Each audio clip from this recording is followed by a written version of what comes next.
Hello. I have a book to talk about. I'm here in Central Park again. See, I'm really lucky because I work right near Central Park, so I can come over here and hang out. About some sun on my face and my hair. Okay, let's see. Anyway, I have this book to talk about. It's called I Who Have Never Known Men by Jacqueline Harpman. Jacqueline Harpman. I Who Have Never Known Men by Jacqueline Harpman. I don't remember where I heard about this book that prompted me to read it.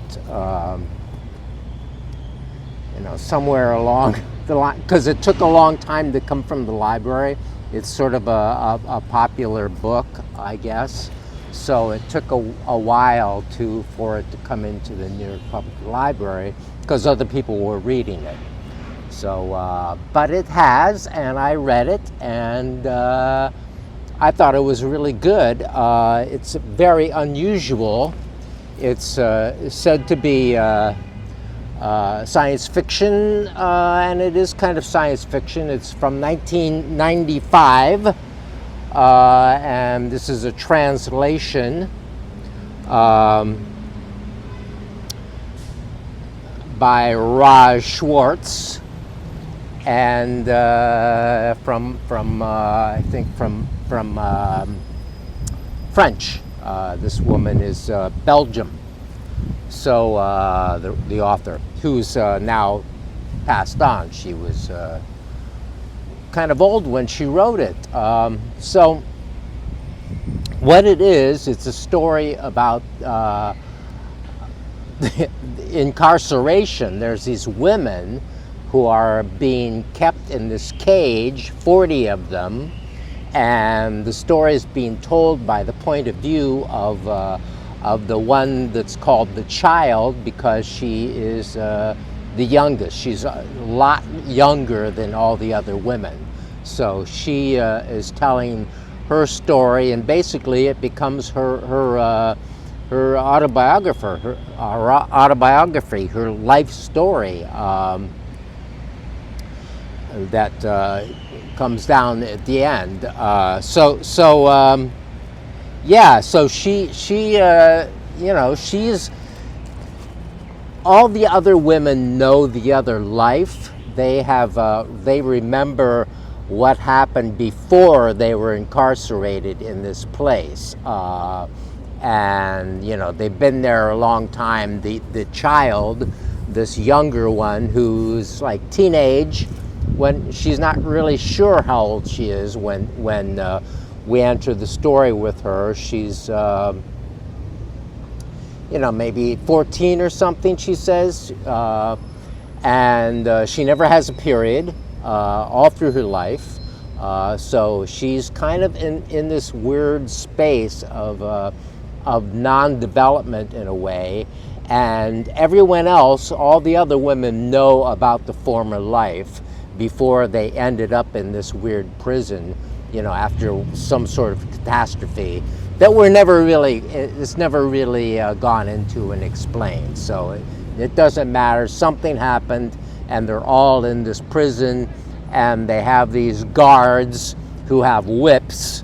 So if they start touching each other or anything, they go, wow, the whiplash goes, and the guards never look at them. We're always watching them, but they talk, but they're not allowed to touch or anything. So, and they're all in this one cage, and so they're just there, and the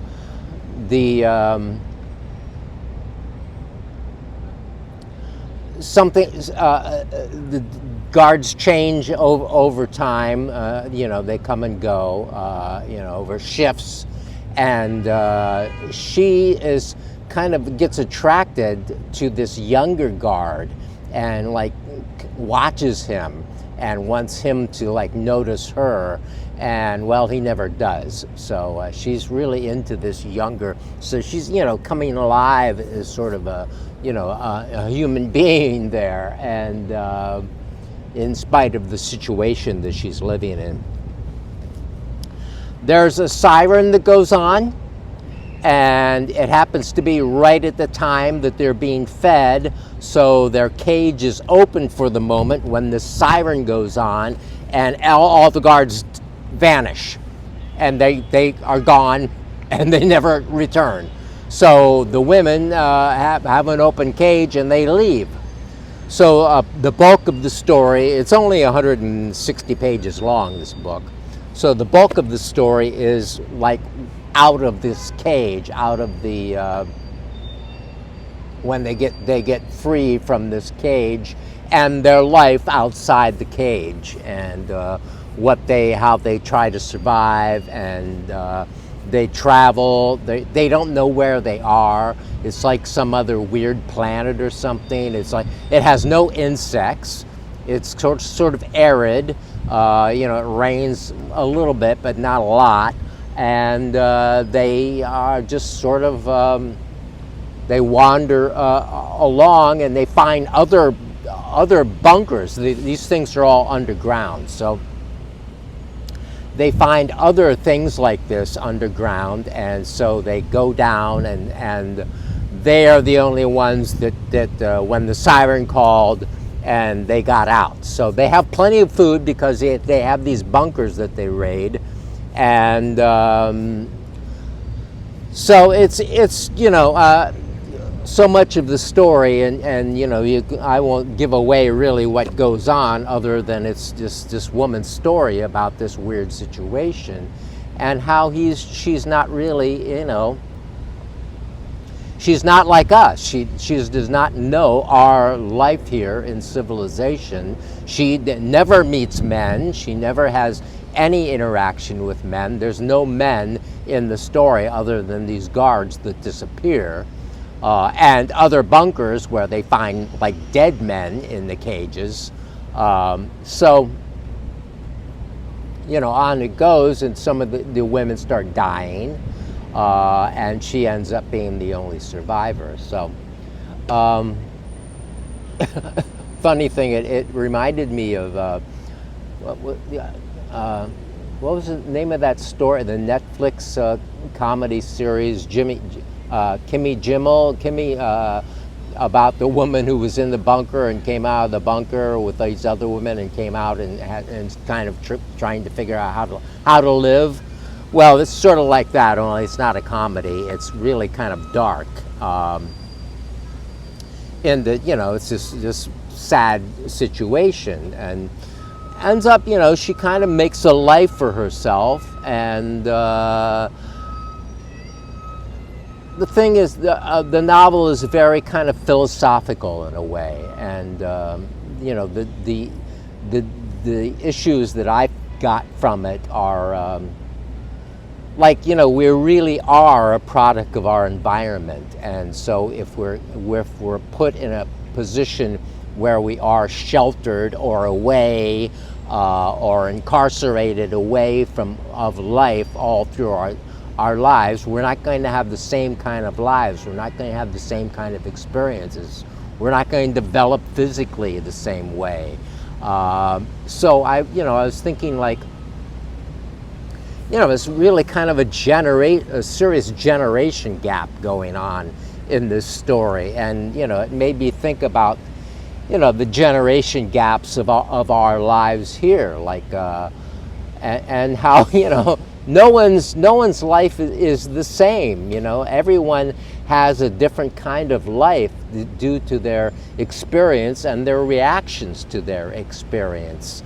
And so we all develop in a slightly different way, where none of us are the same, and none of us can really know what the other is like, because we're so unique. And so with the generation gap thing, all these women that she's been living with know a previous life and had husbands and maybe had children, and none of this stuff is anything that she's had. So, you know, it brought out really that kind of a thing where like now it's like, okay, so, you know, there are people who are, you know, pre-internet like me. Like, I'm very integrated with the internet now, but, you know, that's only been going on, what, 25 years or something?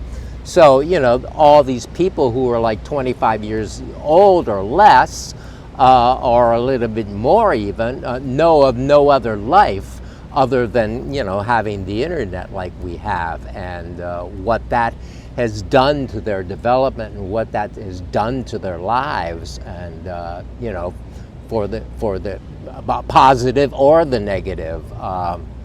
So, you know, I really won't go into it a whole lot more, I don't think, because, you know, it's